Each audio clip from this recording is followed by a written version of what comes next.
Hello everyone, welcome to exam तेजी। इस video में हम लोग आपको बताएंगे हॉस्टल का क्या प्रोसेस है और हॉस्टल के लिए कौन कौन सा डॉक्यूमेंट इम्पॉर्टेंट है। अगर वो डॉक्यूमेंट आप एडमिशन के टाइम में नहीं लेकर आते हैं, सबमिट नहीं करते हैं, तो फिर प्रॉब्लम होगी।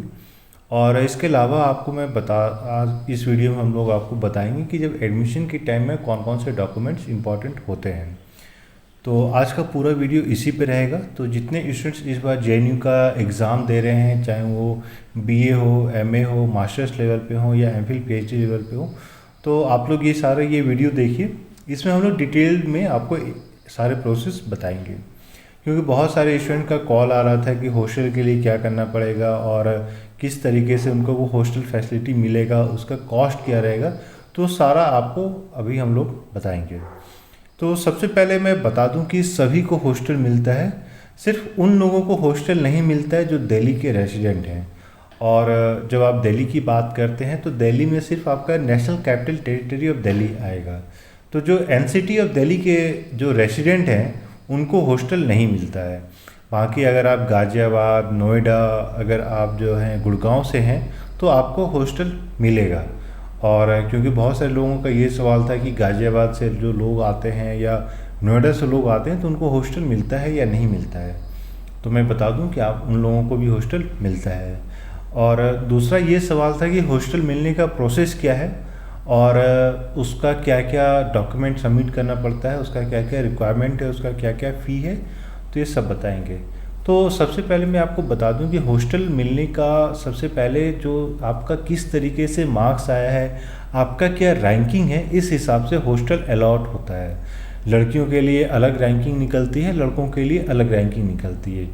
और इसके बाद जितने भी आपके सबसे पहले मान लीजिए सारे जनरल कैटेगरीज के जो टॉप रैंकर्स हैं, और उसके बाद एक मान लीजिए अगर 5 सीट है या 6 सीट है तो एक जनरल को, एक ओबीसी को, एक एसटी को, एक एससी को, इस तरीके से हॉस्टल मिलता है। और यूजुअली ये होता है कि बहुत सारे अराउंड 52, मतलब आप मान लीजिए कि 60 to 70% स्टूडेंट ऐसे होते हैं जिनको एडमिशन के टाइम में ही हॉस्टल मिल जाता है। तो उनको ये प्रॉब्लम नहीं होती है कि हॉस्टल कब मिलेगा। और जो बाकी लोग होते हैं उनको भी 2 महीने 3 महीने के अंदर सारा हॉस्टल मिल जाता है, क्योंकि जेएनयू में हॉस्टल बहुत सारे हॉस्टल्स हैं। अराउंड 19 हॉस्टल्स हैं जहाँ पे आपको कुछ हॉस्टल्स ऐसे हैं जो कोएड हॉस्टल हैं, कुछ सेपरेटली ओनली फॉर बॉयज़, कुछ ओनली फॉर गर्ल्स। तो बेस्ड ऑन आप किस कैटेगरी में फॉल कर रहे हैं उस हिसाब से आपको हॉस्टल दे दिया जाता है। और दूसरा जो है वो है फ़ी को लेकर कि हॉस्टल का कितना फ़ी है। तो मैं बता दूं कि अगर आपको सपोज कीजिए कि जस्ट एडमिशन के टाइम पे हॉस्टल मिलता है तो उस केस में होगा कि आपको अराउंड 3500 सिक्योरिटी डिपॉजिट करना पड़ता है। और उसके बाद जो है पर मंथ जो मेस बिल होता है वो हर एक हॉस्टल का वेरी करता है। कुछ हॉस्टल्स में 2500 आता है, कुछ हॉस्टल्स में एज लो एज 2000 भी आता है। तो मेस बिल जो कैलकुलेट होता है कि एक मंथ का जितना जो आपका वेरिएबल कॉस्ट है, मतलब कि जितने जो फूड में कॉस्ट होते हैं उसको, उस कॉस्ट को नंबर ऑफ़ स्टूडेंट के साथ डिवाइड कर दिया जाता है। और उस हिसाब से उसमें जितना भी आपका कॉस्ट आ गया वो हर एक स्टूडेंट को पे करना पड़ता है। और दूसरे कुछ लोग ये पूछ रहे थे कि वन टाइम डिपॉजिट कितना करना पड़ता है, इस्टेब्लिशमेंट चार्ज कितना है, रूम चार्ज कितना है, प्लस अदर एक्सपेंसेस कितना है। मैं आपको बता दूं कि आप लोगों ने, मैक्सिमम लोगों ने देखा होगा कि जेएनयू प्रोटेस्ट चल रहा था कि हॉस्टल का फ़ी नहीं बढ़ाया जाए। जिस तरीके से एडमिनिस्ट्रेशन ने ये लगाया था कि आपको इलेक्ट्रिसिटी बिल देना है, वाटर बिल देना, तो अभी उन सारी चीज़ पे स्टॉप लगा दिया गया है।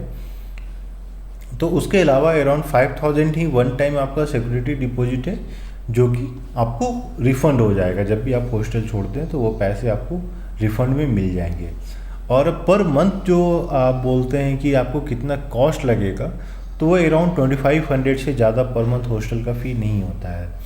और जैसे बच्चे पूछ रहे थे कि किस टाइप का हॉस्टल होता है, तो यूजुअली आपका बीए लेवल पे और एमए लेवल पे एक रूम होता है जिसमें कि 2 स्टूडेंट रहते हैं। और आपके पास हर एक हॉस्टल में फ्री ऑफ इलेक्ट्रिसिटी है, वाईफाई है, बहुत अच्छी फैसिलिटी है। तो और उस टाइप की फैसिलिटी आपको बाकी कोई भी सेंट्रल यूनिवर्सिटी में नहीं मिलेगी, जितनी अच्छी फैसिलिटी जेएनयू आपको प्रोवाइड करता है। और मैं आपको बता दूं कि कौन कौन से डॉक्यूमेंट रिक्वायर्ड हैं। तो जब भी आप एडमिशन के लिए आते हैं और हॉस्टल आपको अगर लेना है तो ये इम्पॉर्टेंट है कि आप अपने एड्रेस में जहाँ का एड्रेस डालें वो एड्रेस प्रूफ होना चाहिए। एड्रेस प्रूफ के टर्म में आपके पास या तो आधार कार्ड है या वोटर आईडी है या फिर वहाँ का अगर मान लीजिए पासपोर्ट बना हुआ है, ड्राइविंग लाइसेंस है, तो ये सब कोई भी डॉक्यूमेंट है जिसको कि आप लेकर आ सकते हैं। और जब भी आप एडमिशन के लिए आ रहे हैं तो वहाँ इम्पॉर्टेंट है कि आप अपने यूनिवर्सिटी, कॉलेज, उसकी डिग्री, मार्कशीट जो भी आपके पास है वो लेके आइए। अगर वो नहीं है तो प्रोविजनल आपको सर्टिफिकेट देना पड़ता है। इसके साथ ही मैं बता दूं कि कुछ कुछ स्टूडेंट ऐसे होंगे जो गैप ईयर में होंगे, जिन्होंने बीच में डिसकंटिन्यू किया है एजुकेशन, तो उन लोगों को एक एफिडेविट लेके आना पड़ता है। लेकिन एफिडेविट की भी टेंशन नहीं लीजिए, जेन्यू जहाँ पे आपका एडमिशन होगा वहीं पे जेन्यू एक लॉयर का फैसिलिटेट करवा देती है, जहाँ पे वो सारे आपको एफिडेविट बना के देते चले जाएंगे। इसलिए आपको बाहर से मान लीजिए आप एफिडेविट नहीं भी ला रहे हैं तो वहाँ से कोई प्रॉब्लम नहीं होगी, आपको तुरंत मिल जाएगा। और लोग ये पूछ रहे थे कि एडमिशन में कितना टाइम लगता है, कितना ड्यूरेशन होता है, तो इस पे हम लोग आगे भी डिटेल में बताएंगे। लेकिन अभी बता दूं कि आपका पूरा जो एडमिशन प्रोसेस है वो होपफुली मोस्टली एक दिन में पूरा हो जाता है। और एडमिशन के बाद ही आप जो है, अगर मान लीजिए क्लासेस स्टार्ट हो जाते हैं तो ठीक है, और नहीं क्लासेस स्टार्ट होते हैं तो 3-4 दिन का गैप होता है। इन द सेंस कि मान लीजिए आपने सबसे पहले दिन एडमिशन ले लिया और 4 दिन का एडमिशन प्रोसेस है, तो हो सकता है कि 4 दिन के बाद क्लास स्टार्ट होगा।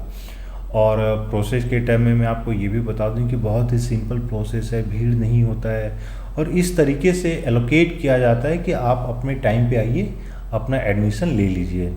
और कुछ लोगों का ये भी कहना था कि रजिस्ट्रेशन के बाद एडमिशन में कितना फ़ी लगता है, तो मैं आपको बता दूं कि नॉट मोर देन 500 आपको डीएल आपको जो है एक डीडी बनवाना पड़ेगा, और उसका जो कॉस्ट होता है अराउंड वो वेरी करते रहता है, तो अराउंड 300, 350, 400 और 500 से ज़्यादा नहीं लगेगा।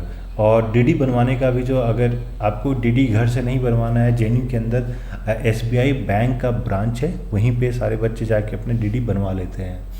और उससे रिलेटेड जो भी इन्फॉर्मेशन होगा एक बार हम लोग आपको फिर से डिटेल में तो बता ही देंगे। और एक इम्पॉर्टेंट जो होता है वो है कि बहुत सारे स्टूडेंट पूछ रहे थे कि सीट किस तरीके से बुक किया जाता है। तो होता है क्या है कि जैसे ही आपने एग्ज़ाम क्लियर कर लिया तो आपको एक टाइम टेबल दिया जाता है या एक डेट दिया जाता है कि जिस दिन आकर आपको अपना बताना है कि आप एडमिशन लेना चाह रहे हैं कि नहीं लेना चाह रहे हैं। बताना है इन द सेंस कि आप अपने सारे डॉक्यूमेंट लेके आइए, सबमिट कीजिए। अगर उस आप टाइम ड्यूरेशन में नहीं आते हैं तो उस केस में जेएनयू ये मानता है कि आपको एडमिशन नहीं चाहिए, इसलिए आप नहीं आए, और फिर आपकी सीट किसी और को दे दी जाती है। और अगर आपको एडमिशन चाहिए तो आप कोशिश कीजिएगा कि जैसे ही रिजल्ट डिक्लेयर होता है, आपका डेट ऑफ एडमिशन आ जाता है, तो आप उस डेट को आकर एट एनी कॉस्ट एडमिशन ले लीजिए। और उसके साथ ही मैं आपको बता दूं कि जब भी आप हॉस्टल के लिए लेते हैं, अगर हॉस्टल आपको चाहिए तो आपको एडमिशन के साथ ही उस हॉस्टल के लिए भी अप्लाई करना होता है, या बाद में नहीं कर सकते हैं। और अगर बाद में आप करते हैं तो बहुत ही डिले के बाद आपको हॉस्टल मिलेगा। इसलिए ये इम्पॉर्टेंट है कि आप जब एडमिशन ले रहे हैं उसी समय आप अपना सारा प्रोसेस जो है हॉस्टल का प्रोसेस वो कंप्लीट कर लें। और उसके साथ ही मैं आपको बता दूं कि जेएनयू जो है मेडिकल फैसिलिटी भी प्रोवाइड करती है। जो भी छोटे मोटे अगर बीमारियां होती है, कोई भी डिफ़िकल्टी होता है, तो जेएनयू के अंदर एक छोटा सा मेडिकल हॉस्पिटल है जहां पे आप जाके अपना इलाज करा सकते हैं। और इन केस ऑफ इमरजेंसी आप जो है आपको रेफ़र कर दिया जाता है एम्स या सफदरजंग। और जेएनयू का अपना एम्बुलेंस है जो आपको हॉस्टल से उठा कर आपको एम्स या सफदरजंग में भर्ती करा दिया जाएगा। और जब आप सफदरजंग और एम्स जाते हैं जेएनयू से तो आपको नंबर लगाने की ज़रूरत नहीं है, डायरेक्ट स्पेशल ट्रीटमेंट मिलता है। और फाइनली मतलब ये नहीं है कि आप आके बीमार पड़ जाइएगा, लेकिन हाँ मैं आपको बता दिए क्योंकि बहुत सारे लोगों का ये कंसर्न था कि सर बीमार हो जाएंगे तो क्या करेंगे। यार बीमार हो जाइएगा तो आपको हॉस्पिटल ले जाया जाएगा, उसके लिए आपको कोई टेंशन लेने की ज़रूरत नहीं है। मैं बताता हूँ कि वहाँ पैसे भी नहीं लगते हैं। अगर आप मान लीजिए बाहर से भी मेडिसिन लेते हैं तो आप मेडिसिन को जाके सबमिट कर सकते हैं और उसके भी आपको पैसे मिल जाएंगे। लेकिन इसको आप लोग बिज़नेस के रूप में नहीं स्टार्ट कीजिएगा, ये इम्पॉर्टेंट है। प्लस और हॉस्टल के बारे में कुछ लोग ये पूछ रहे थे कि सर मान लीजिए अगर तुरंत हॉस्टल नहीं मिलता है तो उसके इसमें क्या करना पड़ेगा।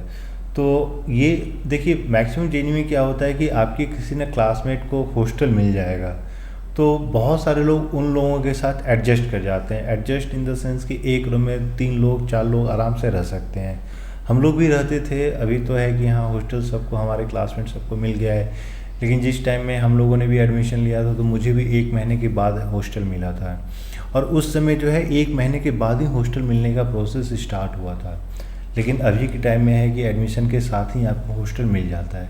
तो उस केस में आप या तो अपने सीनियर के साथ या अपने क्लासमेट के साथ एडजस्ट कर सकते हैं और मेस में खा सकते हैं, क्योंकि कुछ कुछ लोगों का ये भी कहना था कि वो मेस को में खा सकते हैं कि नहीं, या फिर वहाँ पे सिर्फ हॉस्टल्स ही खा सकते हैं।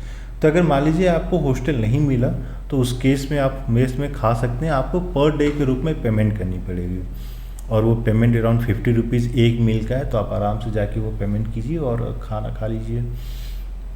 तो ये तो बेसिक हो गई हॉस्टल को लेकर। लेकिन इसके अलावा भी आपका कोई कंसर्न है तो आप ज़रूर इसको पूछ लीजिएगा, क्योंकि बहुत सारे लोगों का ये कहना था कि हॉस्टल एक्सपेंसिव है, अगर वो हॉस्टल एक्सपेंसिव है तो शायद जेएनयू का फॉर्म नहीं अप्लाई कर पाएंगे। तो मैं आपको बता दूं कि जेएनयू का हॉस्टल एक्सपेंसिव नहीं है और बहुत ही इकोनॉमिकल है। उस जो फैसिलिटी आपको जेएनयू देता है, जिस टाइप का खाना आपको जेएनयू देता है, वो आपको बाहर उतने कम पैसे में नहीं मिलेगा। तो इसके अलावा जेएनयू के हॉस्टल को लेकर अगर आपकी कोई समस्या है तो आप ज़रूर उसको पूछिएगा कमेंट बॉक्स में। हम लोग कोशिश करेंगे कि आपके सभी सवालों का आंसर दे दें। और जैसे एग्ज़ाम ख़त्म हो जाता है तो इसके बाद फिर हम लोग डिटेल में आपको बताएंगे कि क्या प्रोसेस है, कौन कौन सा डॉक्यूमेंट लेकर आना है। तो उस समय भी जितने स्टूडेंट्स आप लोग के लिए हम लोग सारा कुछ डिटेल में बताएंगे, सो दैट कि आप अपने से प्रिपरेशन कर सकें। और फाइनली मैं बता दूं कि बहुत सारे स्टूडेंट ऐसे हैं जो कॉल करके ये पूछ रहे हैं कि वो दिल्ली में रहते हैं लेकिन उनका सारा डॉक्यूमेंट दिल्ली का है, लेकिन वो हैं दिल्ली के बाहर के। तो यार इस केस में तो या तो आप बाहर का कुछ डॉक्यूमेंट बनवाइए, क्योंकि कह देने से कि आप दिल्ली के हैं तो जेएनयू एडमिनिस्ट्रेशन ये शायद ना माने, क्योंकि उस केस में हॉस्टल के लिए तो जो दिल्ली वाले हैं वो भी बोल देंगे कि मैं बाहर से हूँ। इसलिए अगर आप जेन्युइनली बाहर से हैं, बाहर के दूसरे स्टेट से हैं, तो कोशिश कीजिए, अभी आपके पास समय है। तो अगर मान लीजिए आपका अगर डॉक्यूमेंट बन जाता है तो ये अच्छी बात है। और दूसरा ये है कि जेएनयू जो है आपको 1 से 1.5 महीने तक का टाइम देता है अपने डॉक्यूमेंट को सबमिट करने के लिए। तो जब आपका एडमिशन हो जाता है, इन केस अगर आपका कोई डॉक्यूमेंट नहीं है तो जेएनयू आपको टाइम देगा वो डॉक्यूमेंट सबमिट करने के लिए। वो डॉक्यूमेंट टाइम के रहते हैं आप सबमिट कर दीजिए और उसके बाद आपको फिर कोई दिक्कत नहीं होगी। तो इसके अलावा और भी कोई क्वेश्चन है तो आप हम लोग से कॉल या मैसेज करके पूछ सकते हैं। और जैसा कि हम लोग हर एक वीडियो में बताते हैं, अगर आपको पसंद आए तो प्लीज़ लाइक करें, और अगर अभी तक आपने चैनल को सब्सक्राइब नहीं किया है तो प्लीज़ सब्सक्राइब कर लें। और अगर आपको टेस्ट सीरीज चाहिए तो इसके लिए रजिस्टर करें। रजिस्ट्रेशन का लिंक वीडियो के डिस्क्रिप्शन में दिया हुआ है। Thank you.